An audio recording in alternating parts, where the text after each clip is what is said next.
에스라서 9장 1절에서 15절 말씀 우리 같이 한번 읽도록 하겠습니다. 이 일 후에 방백들이 내게 나와 이르되 이스라엘 백성과 제사장들과 레위 사람들이 이 땅 백성들에게서 떠나지 아니하고 가나안 사람들과 헷 사람들과 브리스 사람들과 여부스 사람들과 암몬 사람들과 모압 사람들과 애굽 사람들과 아모리 사람들의 가증한 일을 행하여 그들의 딸을 맞이하여 아내와 며느리로 삼아 거룩한 자손이 그 지방 사람들과 서로 섞이게 하는데 방백들과 고관들이 이 죄에 더욱 으뜸이 되었다 하는지라. 내가 이 일을 듣고 속옷과 겉옷을 찢고 머리털과 수염을 뜯으며 기가 막혀 앉으니 이에 이스라엘의 하나님의 말씀으로 말미암아 떠는 자가 사로잡혔던 이 사람들의 죄 때문에 다 내게로 모여오더라. 내가 저녁 제사 드릴 때까지 기가 막혀 앉았더니 저녁 제사를 드릴 때에 내가 근심 중에 일어나서 속옷과 겉옷을 찢은 채 무릎을 꿇고 나의 하나님 여호와를 향하여 손을 들고 말하기를 나의 하나님이여 내가 부끄럽고 낯이 뜨거워서 감히 나의 하나님을 향하여 얼굴을 들지 못하오니 이는 우리 죄악이 많아 정수리에 넘치고 우리 허물이 커서 하늘에 미치니이다. 우리 조상들의 때로부터 오늘까지 우리의 죄가 심함에 우리의 죄악으로 말미암아 우리와 우리 왕들과 우리 제사장들을 여러 나라 왕들의 손에 넘기사 칼에 죽으며 사로잡히며 노략을 당하며 얼굴을 부끄럽게 하심이 오늘날과 같으니이다. 이제 우리 하나님 여호와께서 우리에게 잠시 동안 은혜를 베푸사 얼마를 남겨두어 피하게 하신 우리를 그 거룩한 처소에 박힌 못과 같게 하시고 우리 하나님이 우리 눈을 밝히사 우리가 종노릇 하는 중에서 조금 소생하게 하셨나이다.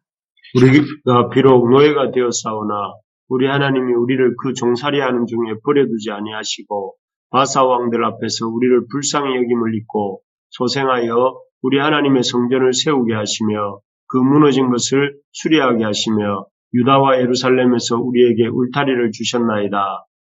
우리 하나님이여 이렇게 하신 후에도 우리가 주의 계명을 저버렸사오니 이제 무슨 말씀을 하오리이까. 전에 주께서 주의 종 선지자들에게 명령하여 이르시되 너희가 가서 얻으려 하는 땅은 더러운 땅이니 이는 이방 백성들이 더럽고 가증한 일을 행하여 이 끝에서 저 끝까지 그 더러움으로 채웠음이니라. 그런즉 너희 여자들을 그들의 아들들에게 주지 말고 그들의 딸들을 너희 아들들을 위하여 데려오지 말며 그들을 위하여 평화와 행복을 영원히 구하지 말라. 그리하면 너희가 왕성하여 그 땅의 아름다운 것을 먹으며 그 땅을 자손에게 물려주어 영원한 유산으로 물려주게 되리라 하셨나이다. 우리의 악한 행실과 큰 죄로 말미암아 이 모든 일을 당하였사오나 우리 하나님이 우리 죄악보다 형벌을 가볍게 하시고 이만큼 백성을 남겨주셨사오니 우리가 어찌 다시 주의 계명을 거역하고 이 가증한 백성들과 통혼하오리이까.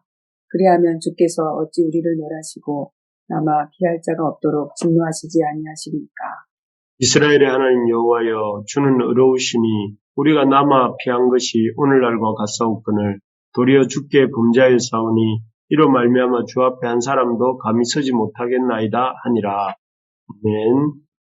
거듭되는 죄와 실패 이런 제목으로 말씀을 잠깐 나누도록 하겠습니다. 어떤 방송에서 칡을 캐는 장면을 본 적이 있습니다. 칡덩굴을 따라서 땅속에 있는 칡뿌리를 캐는데 처음에는 이제 금방 끝날 것 같이 보였습니다. 그런데 이렇게 칡에 보여주는 것을 보니 그 작업이 금방 끝난 것이 아니라 거의 몇 시간이 걸려서 이렇게 걸리는 것을 보았습니다. 참으로 겉으로 보기에는 금방 1-20분이면 끝날 것 같았는데 실제로는 그 뿌리가 땅 속으로 너무 깊이 들어가 있어서 캐는 사람이 땀을 뿔뿔 흘리면서 몇 시간씩 걸리는 것이었습니다. 그래서 우리의 눈에 보이는 것과는 달리 이 칡의 뿌리라는 것이 땅속 깊이 뿌리를 내리고 있구나 하는 생각을 하게 되었었습니다. 그런데 이런 칡의 뿌리와 비슷한 것이 죄의 뿌리라는 생각이 듭니다. 오늘 본문에 보면 1-2차에 걸쳐 이렇게 바사 땅에서 유대 예루살렘으로 돌아와 정착한 유다 백성들 사이에 한 사건이 일어납니다. 그 사건은 다름이 아닌 유다 백성들이 주변 사람들의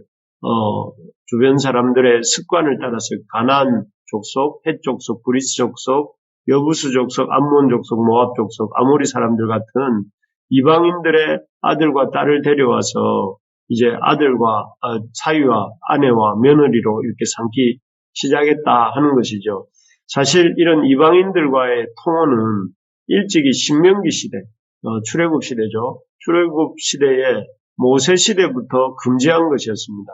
그래서 신명기 7장 3절 4절 같은 데는 명백하게 이런 이방인과의 통혼을 금지하는 말씀이 주어지기도 했습니다.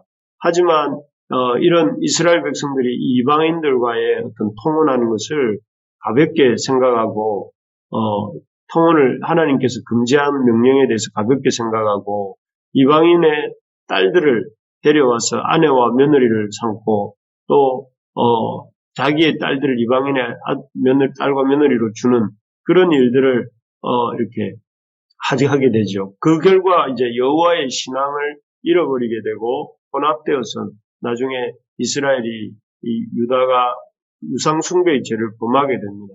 결국 그렇게 이방인과 통혼하다가 우상 숭배의 죄를 범하게 되고 또 북이스라엘은 BC 721년에 아수르에 망해서 사라지고 남유다는 BC 586년에 이 바벨론에게 망해서 70년간의 노예 생활을 하게 되었던 것입니다. 누구보다 이 사실을 잘 아는 사람들이 누구냐면 지금 1, 2차 포로기한을 통해서 바사 땅에서 예루살렘에 돌아와 있는 이 그 에스라 시대의 사람들이었습니다.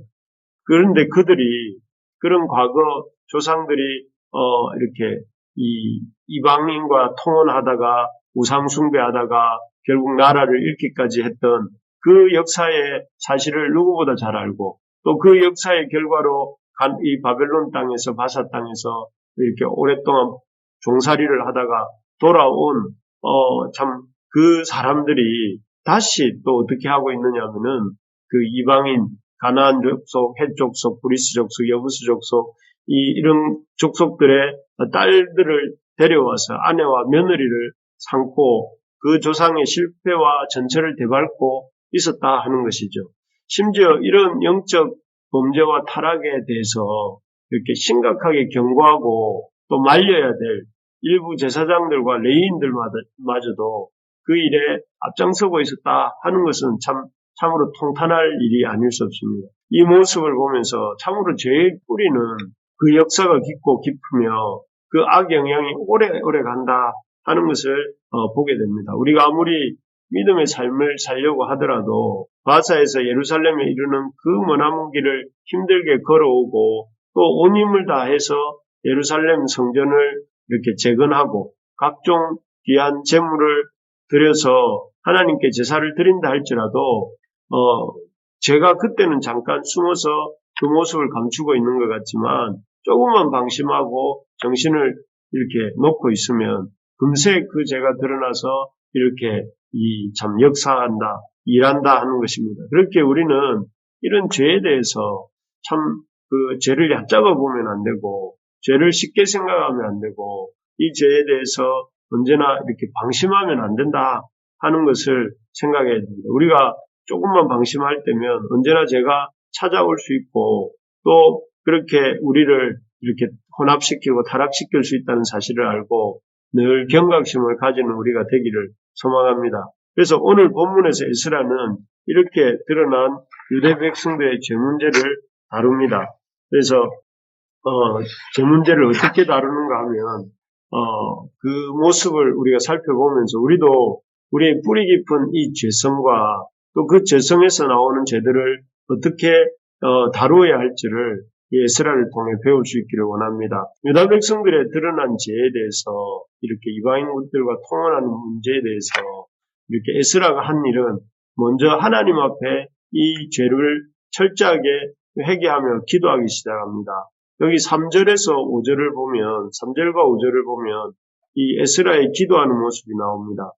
3절을 제가 한번 읽어볼게요. 내가 이 일을 듣고 속옷과 겉옷을 찢고 머리털과 수염을 뜯으며 기가 막혀 앉으니 그 다음에 5절입니다. 저녁 식사를 드릴 때 내가 근심 중에 일어나서 속옷과 겉옷을 찢은 채 무릎을 꿇고 나의 하나님 여호와를 향하여 손을 들고 여기에 보면 에스라가 유다 백성들의 죄에 대한 소식을 듣고 자리를 박차고 일어나가서 이렇게 이 유다 백성들을 막 혼쭐을 내기 시작한 것이 아니라 유다 백성들의 죄 문제를 들고 하나님 앞에 나아가 이렇게 회개하며 기도하기 시작하는 것을 볼 수가 있습니다. 마치 이 모습은 이전에 바사 땅을 떠나서 예루살렘으로 돌아오기 직전에 아하와 강가에서 이렇게 배를 든든히 굴리고 힘을 비축하는 것이 아니라 금식하며 기도하던 그 모습을 떠올리게 합니다. 에스라는 항상 어떤 이 자신과 자기 백성들의 일어나는 문제를 이렇게 이 세상의 관점이 아니라 또 일의 관점이 아니라 하나님의 관점에서 보고 이렇게 풀어가려고 했고 또 지금도 그렇게 풀어가기 위해서 이 백성들의 죄 문제를 하나님 앞에 들고 나와서 기도하고 있는 이런 모습인 것입니다. 그래서 이번에도 이런 유다 백성들이 죄를 지었다 하는 이런 이야기를 가지고 그 죄 문제를 가지고 하나님께 나와서 기도부터 시작하고 있는 것입니다. 그렇습니다. 우리가 죄를 제대로 다루려면 이 죄 문제를 들고 하나님 앞에 나아가야 합니다. 하나님 앞에 나아가서 이렇게 이 문제를 내어놓아야 하는데 왜냐하면 이 죄 문제야말로 우리와 하나님 사이를 깨트리고 그 후에 우리의 삶의 모든 영적 감각들을 무너뜨리게 되죠. 죄를 짓게 되면 제일 먼저 하나님과의 그 사이가 깨집니다. 그리고 그 후에 하나님과의 깨진 관계가 우리 삶의 모든 영적인 감각들을 무너뜨리게 만들고 또 그렇게 그래서 나중에 어떤 죄에 대해서 이렇게 무감각해지게 만들어서 함부로 죄를 짓게 만들고 결국은 죄의 종으로 살게 만드는 것입니다. 그래서 죄는 처음에는 하나님과의 관계를 깨뜨리는 것으로 시작해서 나중에는 죄의 종으로 살게 만드는 것이 이게 죄의 연속적인 이런 이 영향입니다. 그렇기 때문에 우리는 죄를 이렇게 지었을 때 그 죄 문제를 이렇게 나와 죄의 문제가 아니라 하나님의 시각으로 바라보면서 이 죄 문제를 하나님께 들고 나아가서 이렇게 회개하고 하나님의 용서를 구해야 하는 것입니다. 지금 여러분 우리에게 어떤 죄 문제가 있습니까? 그러면 그 죄 문제를 혼자 해결하려고 하지 말고 하나님 앞에 나와 그게 토설하고 또 고백하고 회개할 수 있기를 바랍니다. 그럴 때 거기에서부터 철저한 회개에서부터 우리의 살 길이 또 우리의 이 참 속죄의 길들이 열리게 되는 것입니다. 두 번째로 유다 백성들의 드러난 죄에 대해서 에스라가 하는 일은 첫째로는 하나님 앞에 들고 나와 회개하기 시작했다는 것이고 두 번째로는 이 죄 문제에 대해 구체적으로 이렇게 고백하기 시작합니다. 이 고백의 제목은 크게 한 세 가지 정도로 나누어지는 것 같습니다. 첫째는 이 에스라가 죄에 대해서 고백하는 것은 유다 백성이 은혜를 저버렸다 하는 것이죠. 이 9절, 10절 여기에 보면 이 이스라엘 백성들을 향해 하나님이 이렇게 베풀어 주신 은혜들을 얘기하는데 가장 먼저 그 우상숭배의 죄로 인해서 이렇게 그 바사와 바벨론과 바사 땅에 포로로 붙들려 있던 유다 백성들을 하나님이 기적적으로 풀려나게 하신 일을 얘기합니다.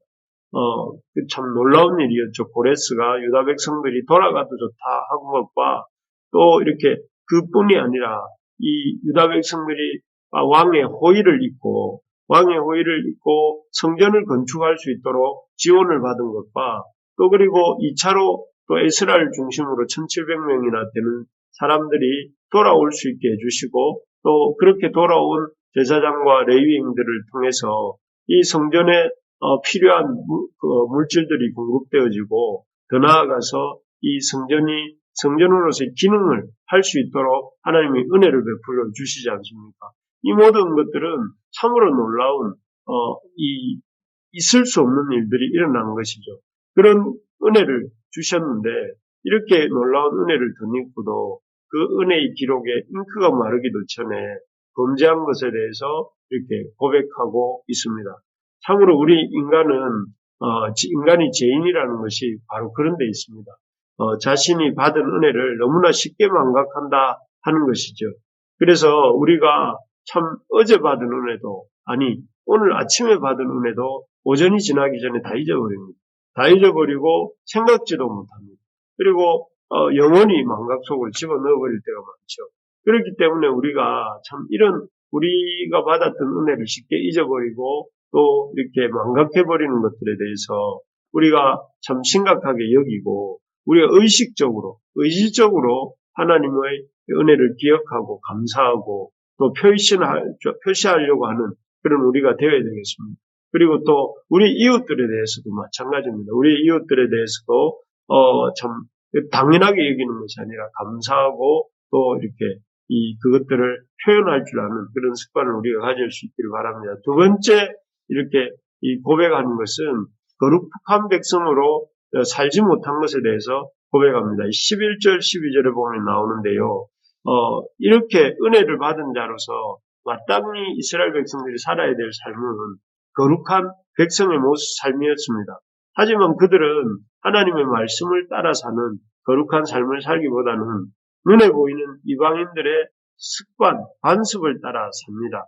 그래서 눈에 자주 보이는 그 자기들을 둘러싸고 있는 그 가나안의 이 족속들과 소통하고 그러면서 그들과의 교류를 통해 경제적인 이익도 얻고 또 그들과 이렇게 화친을 맺음으로 안전도 보장받고 그런 세속적인 욕망도 충족하는 그런 길의 첫 단추가 되는 통원을 하는 것이죠. 그래서 가나안의 아들과 딸을 데려다가 며느리를 삼고 사위를 삼고 또 그 반대도 행한 것이죠. 그래서 그 결과 그들이 급속하게 이 하나님의 백성으로서 정체성을 잃고 세속화되게 되었는데요. 아무리 적은 것이라 할지라도 이렇게 내 기분이나 내 느낌이나 또 세상의 유행이나 사람들의 모습을 기준으로 삼아서 살면 안 됩니다. 이스라엘 백성들이 통혼하게 되었던, 그래서 거룩함을 잃게 되었던 이유도 이 이방인들의 어떤 습관을 따라서 이방인들과 이렇게 결혼에 대해서 기준을 낮추고 이방인들과 이렇게 통혼하게 되면서 이스라엘 백성의 정체성을 잃어버리게 된 것처럼 우리가 세상의 유행이나 사람들의 모습, 어떤 이런 이 대세를 따라서 살다 보면 자기도 모르게 하나님의 말씀을 따라 살지 않게 되고 결국은 이렇게 세상의 어떤 사람들과 똑같이 되어서 되고 만다는 것이죠. 그래서 우리가 어찌하든지 우리의 기준은 세상이 아닙니다. 우리의 기준은 사람들이 아닙니다. 우리의 기준은 이런 시대 풍조가 아닙니다. 우리의 기준은 무엇이냐면은 하나님의 말씀이고 하나님의 말씀이 통혼하지 말라 하면 하지 않고 또 우리 하나님이 거룩하게 살라 하면 거룩하게 살면서 세상과 동화되지 않고 살아가는 삶이 바로 우리의 기준이 되어야 되는 것입니다. 그래서 참 이것을 놓고 거룩을 잃어버린 것들에 대해서 고백하고 회개합니다. 그리고 세 번째 고백의 제목과 회개의 제목은 죄를 반복해서 짓는 것에 대해서 회개합니다.